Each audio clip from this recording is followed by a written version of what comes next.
Hello and a warm welcome to News Pulse. Thanks for joining me this hour. I'm Dawn Tan. Our top story, Malaysian police are investigating an UMNO-controlled newspaper for sedition, 2 days after the party, along with its coalition partners, retained power in the general elections.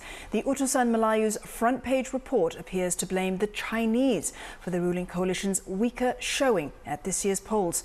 Local reports say 2 bloggers are also being questioned for recent online posts that are seen to have fueled racial sentiments. In other headline news, police in the US state of Ohio have arrested 3 brothers in connection with the kidnap of 3 women found alive after vanishing 10 years ago.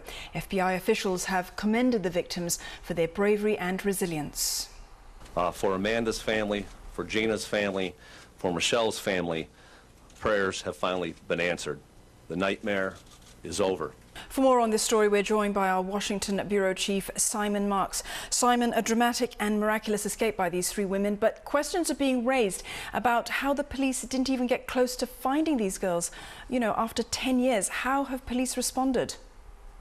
Very large questions being raised now, Dawn. You heard there the FBI special agent saying that the healing can now begin. Well, that may be true, but the questioning is also beginning now for police and law enforcement officials in the city of Cleveland. They have conceded that they were called to the house where these 3 women were being held on 2 separate occasions, once in the year 2000, the other 4 years later in 2004, not responding to... Police had visited the home before, twice in fact, and you know, it's been said that the area where the girls were kept captive, it's been described as a very tight neighborhood. How did they remain undetected for so long?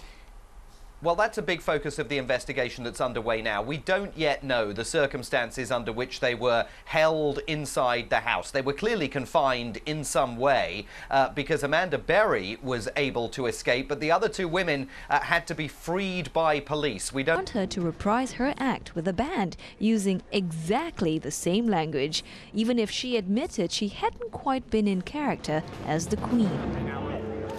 I was more Duke of Edinburgh than the Queen. Her Majesty would never say anything like that. Anyway, God save the Queen, I agree. Bye-bye, guys. Poor Helen, thrown off her game there by noisy drummers. Well, that's all the time we have on News Pulse for now. Thanks for joining me. I'll be back in half an hour with more news. In the meantime, you can follow us on channelnewsasia.com, Facebook and Twitter as well. Don't go away, headlines are just ahead.